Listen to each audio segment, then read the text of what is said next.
Hey all, ex-art student here. I wanted to solve my problem of not having enough shelf space. So instead of going on Facebook Marketplace or Amazon to find a trinket shelf, I wanted to make my own. I decided using terracotta air dry clay would be the best, and I just wanted to personalize it and make my space more fun. I just knew I didn't want to use wood because I don't really like working with it. I do like the outcomes I can create, but it's kind of tough in the space that I'm in. And I'm not an expert at clay, but I do find it fun, so I figured might as well try it.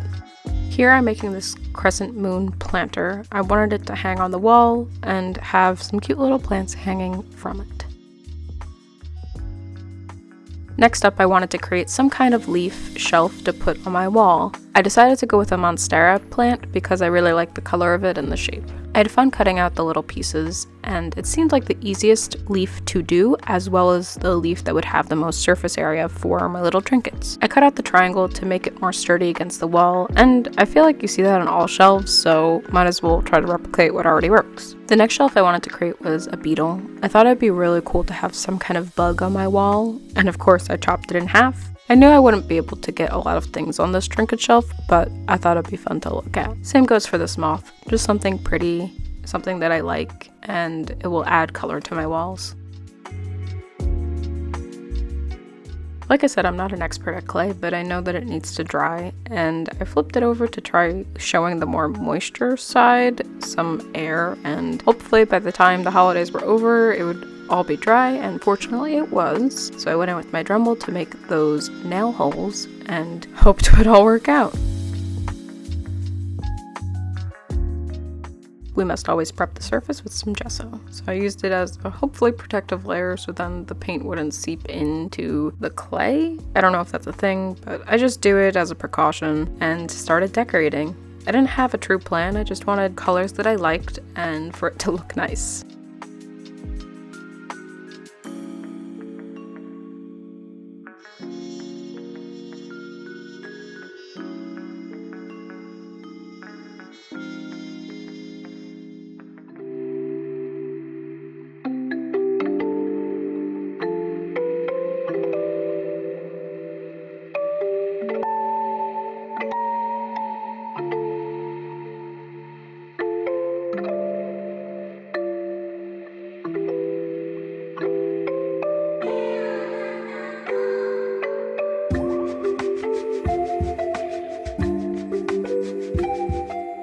When the paint was dry, I covered it in Podge. I figured it'd be a good protective layer, and since I wanted to put a plant in one of them, I didn't want to spray it with anything and make it toxic. I mean, probably Podge is toxic, but in my head I just felt like it was a little bit less bad.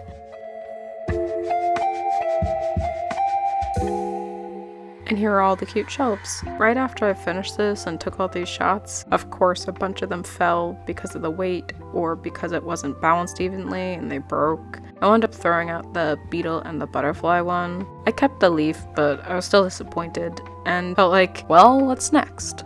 So I decided to actually go through with my plan of making a Gothic Cathedral inspired shelf. I started off with stencils because that's always helped me when I do things that have to be mirrored so it stays even, because I definitely can be more heavy on one side and not make it even on the other. And then I started cutting it out so then I could easily trace it onto the cardboard. I've been seeing people online create sculptures out of cardboard, paper mache, and joint compound, and I figured I could probably do that without having to go about any woodwork. And I had a bunch of cardboard from gifts left over. Figured might as well try it. I have the opportunity and all the supplies, so let's make something that I actually want, that's custom to me, and that I won't find online.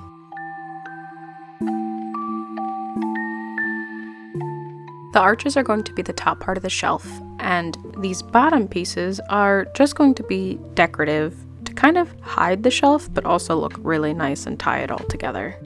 The stencils helped a lot because I just kept flipping it over and mirroring it in order to make it longer and make it work with my design. I knew I wanted a big shelf so I could put a lot of things on it and really just see what I could create.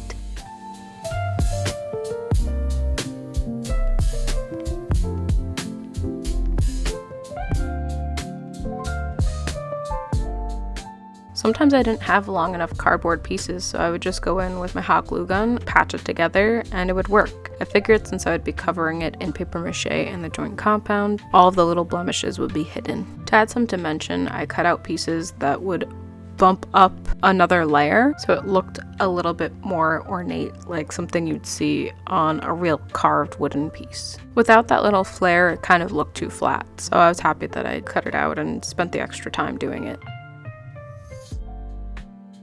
Now it's time for the sides. I wanted to create a big chunky layer. I measured it out and cut out a lot of cardboard. I patched it together and it was starting to really take shape.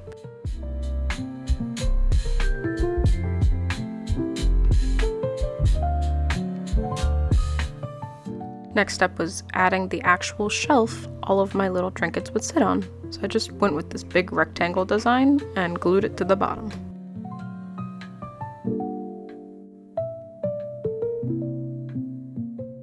I made this little lip so then the nails would have something to hang off of.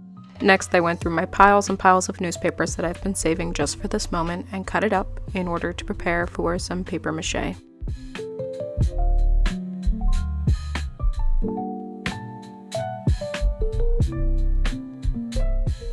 I felt like the recipe I used this time around for paper mache worked way better than the last time when I was working on those masks. I think because I used a higher quality glue compared to the Dollar Tree glue, it helped so much more. I felt like each paper was coated well with the glue, stuck on well, and dried fairly quickly and hard. So I was happy with the results compared to last time, so definitely do Elmer's glue. The next part was adding joint compound, but I did not. I actually found a drywall spackle instead that I thought would be interchangeable, but it wasn't. It was a lot softer, not as sturdy, and more wet. I still managed to make it work, but next time I would definitely get joint compound. I was just pretty sick when I went to get it and was being lazy and did not want to go anywhere else. Luckily, I was able to sand it down. I wish I worked a little bit better on sanding or used some tools to make it flatter, because it definitely gave this piece more texture than I wanted. I would prefer how the cardboard was nice and flat. This is definitely bumpy, but at least you could tell that it's homemade and hopefully it adds to the charm. And of course I covered it in black paint because it matches my other trinket shelves as well as some furniture in my art studio. I sprayed it with some sealant and hope for the best.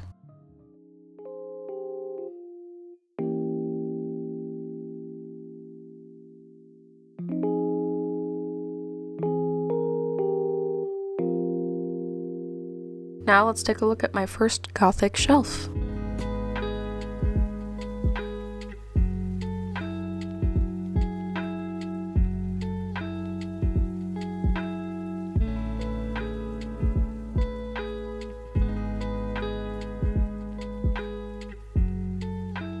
I'm pretty happy with the shelf.